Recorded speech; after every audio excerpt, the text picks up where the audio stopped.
Good morning from WKYT News. I'm Bill Bryant. We welcome you to Kentucky Newsmakers and hope you're enjoying your weekend. Just ahead of her State of the Merged Government address, Lexington Mayor Linda Gorton is here. With the election behind her and a new term in front of her, Gorton has a chance to look ahead and make some plans for the city. Everyone, of course, hoping the violence in Lexington slows down after the record homicides of 2022. The mayor's been talking strategies for that and increasing numbers within law enforcement. Affordable housing, an ongoing issue in the city. Some readily tell us that they can't find a place to buy or rent that they can pay for. And the bitter cold of last month brought a whole set of issues that caused the city to step in and condemn some apartments. There's some discussion of all of that right now. Mayor Linda Gorton is joining us this morning here on Kentucky Newsmakers. And just ahead of your the first official council meeting with your council, I know you had a work session with them earlier in the week and things went well. Yes, thank you for having me, Bill. We had a very calm meeting. First meetings are usually interesting because the new council members, and there's 6 this time, are not used to everything yet and they don't understand everything yet, and it was really good. Everybody, they asked questions when they needed to, and we took a moment at the beginning of the meeting for each council member to introduce themselves. Every 4 years, it's usually a big turnover because every council member is up for re-election or not running, and so it went great. And I've been meeting with each of them, and we've been learning a lot about each other, and I am meeting quite often with the vice mayor to talk about issues and things like that. How important is that relationship? You were vice mayor. Mm-hmm. You know how important it is that you be kept informed. Yes, the vice mayor is really the leader of the council, those 15 members on the council, and I took it like it was a full-time job.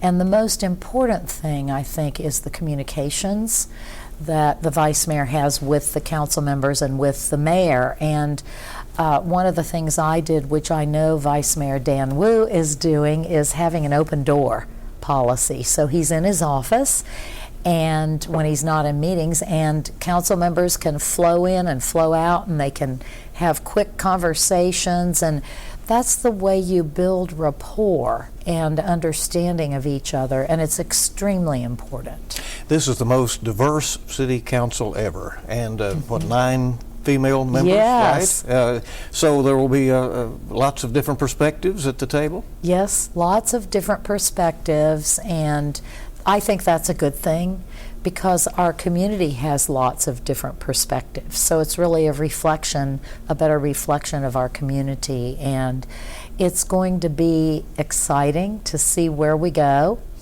I'm always the kind of person who likes to get in a new situation and see how things are flowing, see what's working, see what's not, and then go for the changes, And so I know there will be some changes by this council, and we're working real hard with them. I think it's going to be a good 2 years, which is when the district council members will be re-elected again in just 2 years. So in a year they'll be running again. Yeah, they run 2 years, and the at large is 4, right? Yes. As is the mayor.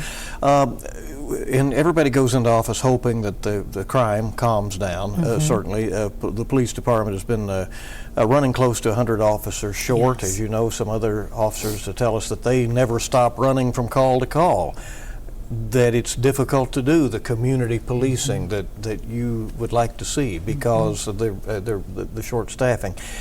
Do you believe Lexington can handle this shortage of officers? Will it be a priority for this new council and your administration going forward? Well, I think the new council understands it's a priority. It's their priority too.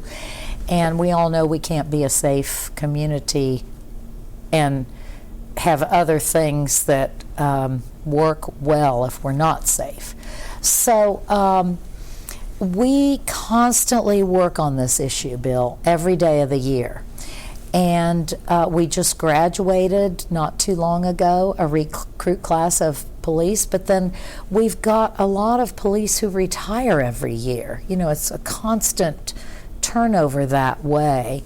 And they're working on some new things, such as taking back some retirees to work, they would have to fulfill certain criteria. You know, they can't have been gone 20 years.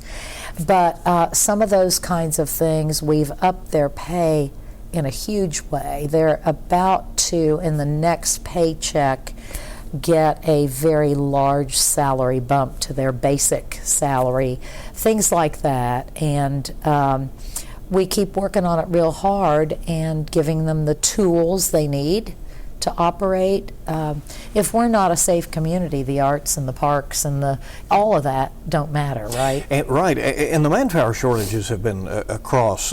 Police officers, it's obvious, you see fewer cruisers on patrol, but also in corrections you have had a major problem. And dispatching, despite that, you have improved the length of time that people are waiting to get through. There was early in the fall, there were some issues with that, and that seems to have improved with some emphasis on it. We've been out recruiting every place and every way we can think of. We've had a kiosk in the Fayette Mall for quite a long time now, and we're getting some success there. We've had job fairs. We market and put ads in all the news media sites, and it's a constant issue because it's so competitive now. This is true across the country, the shortages in public safety workers. And so we're competing with all of our regional folks, cities, counties, and we just have to keep it up because we can't afford to drop our numbers even lower. You've also turned to technology. The flock cameras were controversial, to say the least, in the beginning. You defended them all the way, as does the police chief, and you are now, and I know you want to save for your speech the report on the numbers, but you can give us an idea that things are apparently going well with those flock cameras. Yes, and I think in the beginning a lot of people didn't understand them. They're not for red light runners. They don't catch speeders. They don't take a picture of a driver. They take a picture of the license plate. And we are having phenomenal success with the 25 of them that are in place right now. And I'll tell you, we have confiscated through the use of the flock camera license plate readers 40 guns. I mean, that alone is pretty stunning. And the successes are really good. We're getting ready to put 75 more in place. That money is in the budget. The council passed the budget. We'll have a presentation to the council the day before, we hope, the installation of the first new ones. So in the end, there will be 100 cameras in place. The public will be able to go online and see where they are on a map.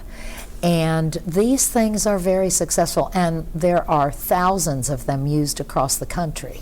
And you assure people out there that constitutional rights are protected. That's right. With this system. That's exactly right. They're cameras on public streets, and they are not surveillance. You know, a lot of businesses have surveillance. They have video cameras taking pictures of you. Airports have video cameras, but these are a tool for that license plate reader.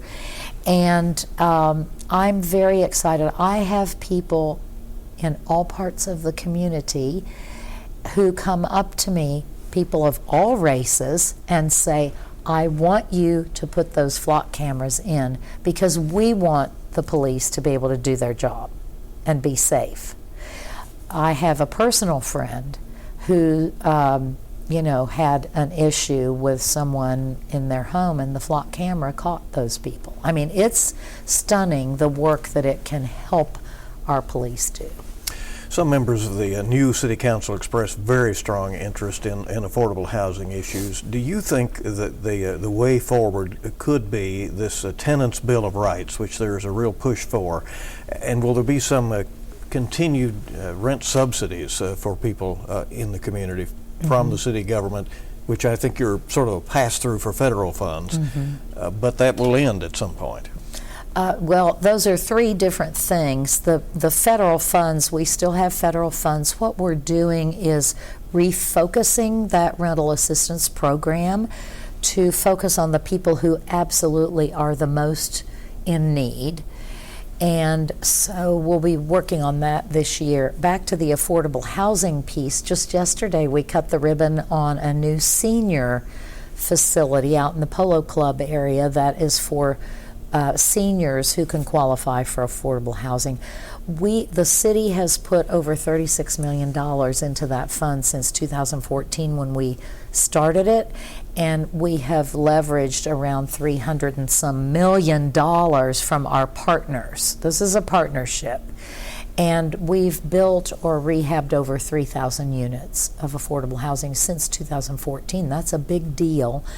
And so we'll keep that up. Right now we're working with all those $11 million of federal funds that have gone into the affordable housing here. And then the tenants' rights is a little bit different issue. Those are issues brought to us by tenants who rent homes or apartments. And some cities have tenants' rights so that tenants can't be taken advantage of by landlords. And so I think what the council intends to do is put that issue in committee. You know, tenants' rights is a big list of things.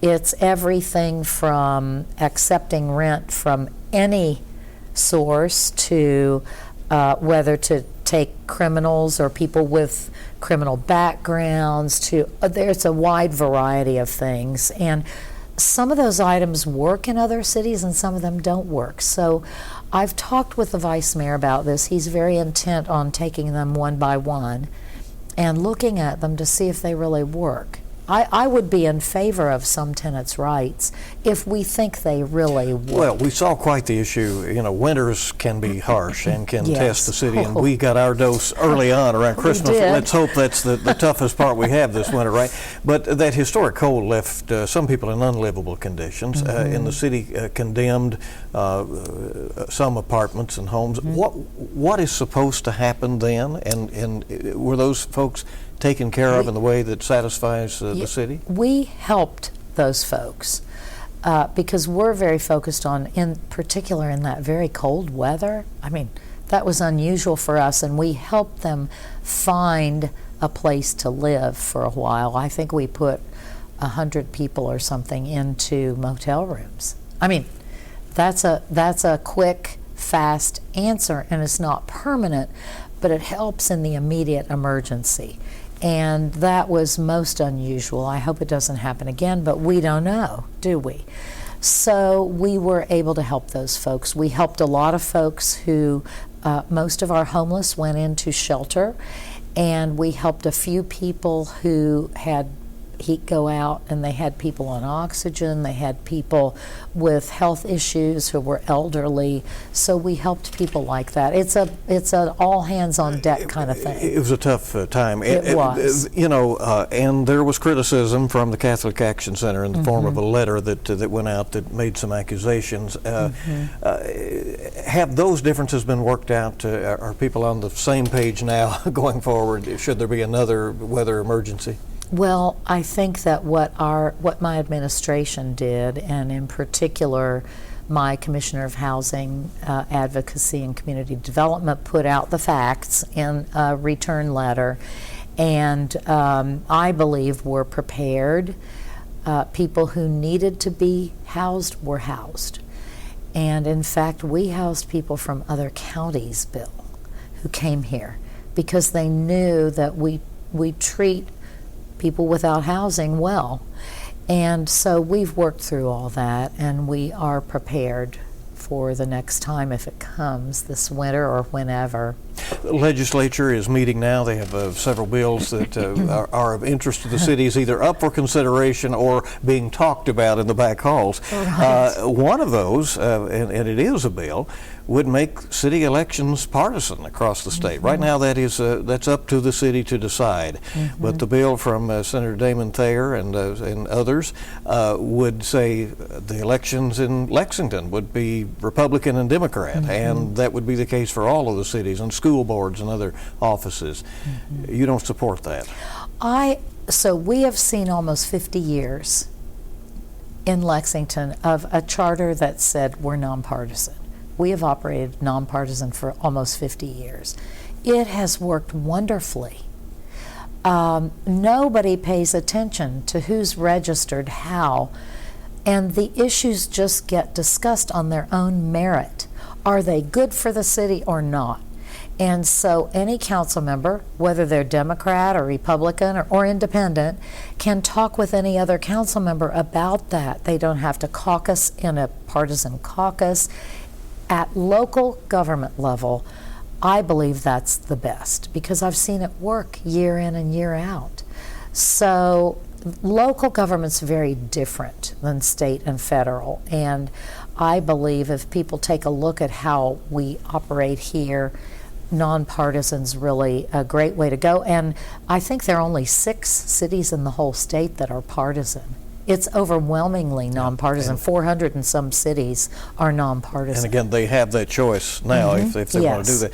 Do you support the revenue flexibility for cities that's up for discussion, potentially an amendment that would, because the state is moving away from income tax and wants to go more to sales tax, and there may come a time when there is no state income tax and the cities are still trying to collect an occupational tax.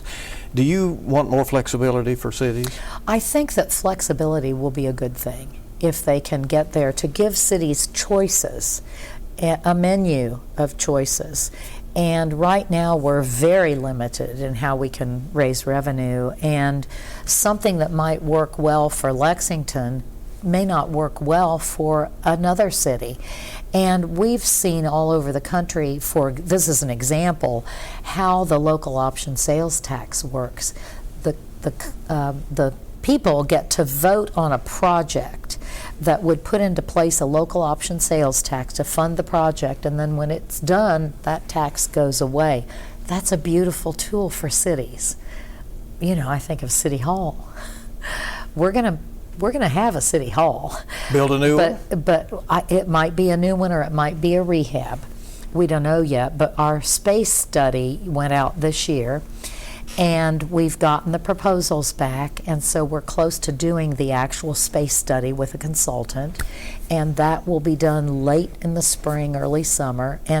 But this is a project, for example, that could be funded by a local option sales tax. Oklahoma City is a perfect example.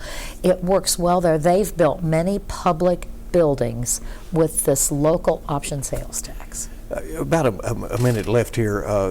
Just update on the soccer situation. Is there an agreement now to move everything to Athens Boonesboro Road? Well, not totally yet. But the soccer fields, they're under construction. Yeah. And that's a good thing. That's the youth. The youth soccer fields, and there's been all the work with the pro team that's going to play, and they've got places for them to play and things, and they're still working on the detail of the stadium. I still believe this will be a good thing for Fayette County, and I want them here. So the devil's in the details, right? And we've got to just work it through with the neighbors. Yeah. A few seconds left. You're excited for the next 4 years? Oh yes, we have a lot on our list. But a lot of it's very good. Now, if we have some kind of situation that might pop up, like we've had the last 4 years, we'll deal with it and we'll go right on. And I'm very excited. I've got my senior leader team in order, and we have wonderful employees, so I'm pretty pumped up. Mayor, thanks for coming. We appreciate it. Thank you for having me. All right. Stay with us in just a moment. We'll have a report on the mental health of athletes. We're coming back on WKYT's Kentucky Newsmakers.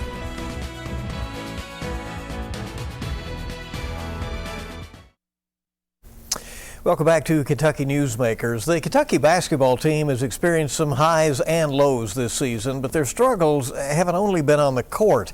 A few weeks ago, senior forward Jacob Toppin opened up about his mental health struggles and how his mental health was affecting his physical performance.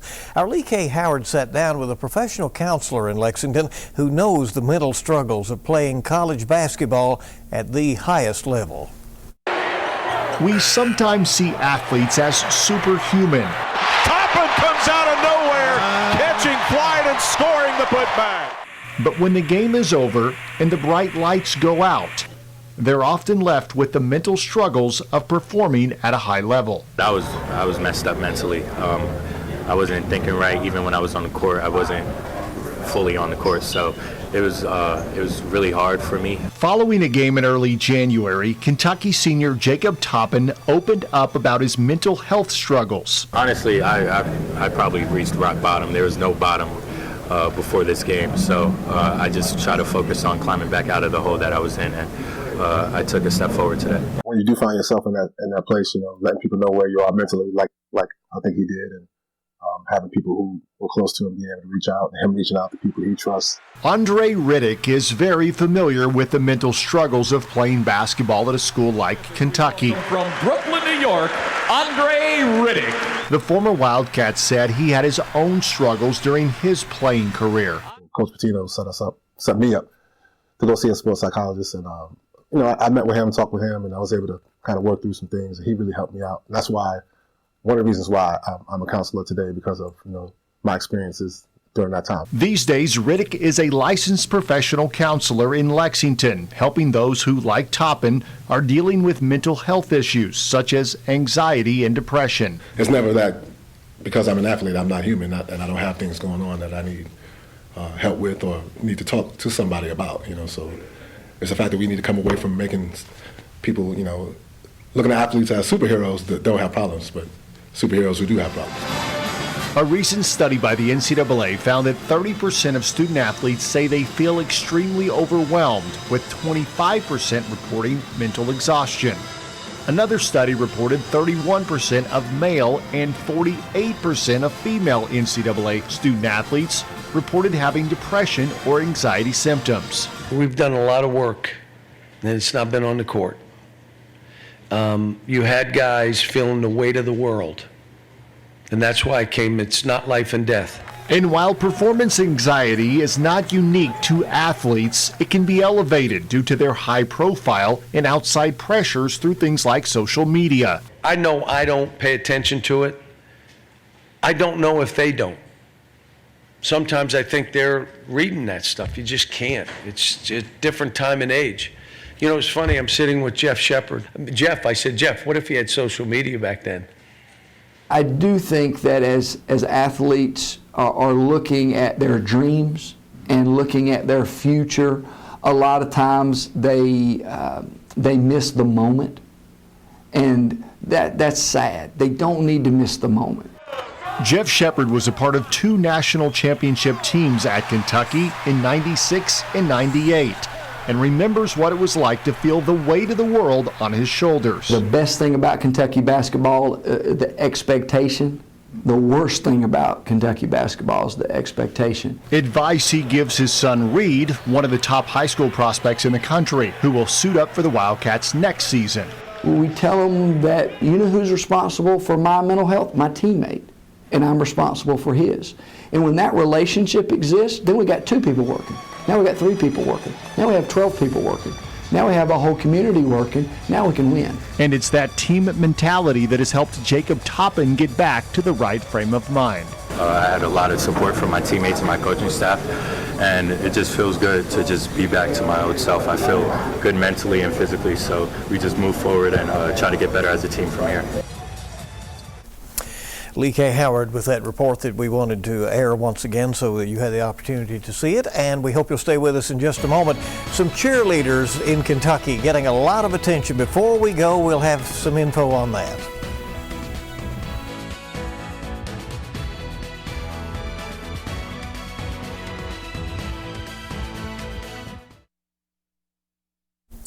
Welcome back, and some cheerleaders are Kentucky Newsmakers this week. The cheerleaders at Morehead State University are back in the Bluegrass State, bringing 3 national titles with them. 3 teams from Morehead competed last weekend in the UCA College Championships. The school's large co-ed team won its 29th title. The all-girl team won its 13th championship and its first since 2018. And Morehead's new small co-ed team won its first title in its first ever national competition. Head coach Mark Coleman says he's honored and proud, and he couldn't have scripted this any better. Obviously, taking 3 teams, and obviously, we're Morehead State, we're the winningest cheerleading tradition in the country. we're always trying to win. You know, we take risks, but we try to be smart and calculated with those risks. And I don't think I could have scripted it. Moorhead Cheer now has won 53 national titles. Western Kentucky University Cheer also brought home a title. WKYT Cheer won all-girl D1, a national championship by 5 points. That's their second national title in 3 years. University of Kentucky Cheerleading finished second at nationals. South Florida took first place in that division, the 1A large co-ed competition. Kentucky has won 24 cheerleading national championships, and some of our other schools also are performing quite well in the cheerleading competition, which is good to know. All right, we've already scheduled one guest for next weekend's edition of Kentucky Newsmakers, and that will be Transportation Secretary Jim Gray, the former mayor of Lexington. Among the topics we'll talk about, of course, the major project at the Brent Spence Bridge, and also the effort to get electric vehicle charging stations at locations around Kentucky. The time is coming when that is going to need to be done, and there's an effort underway now to roll all of that out. We do want to thank you for joining us for this edition of Kentucky Newsmakers. Stay with WKYT for all the latest, and you make it a good week ahead.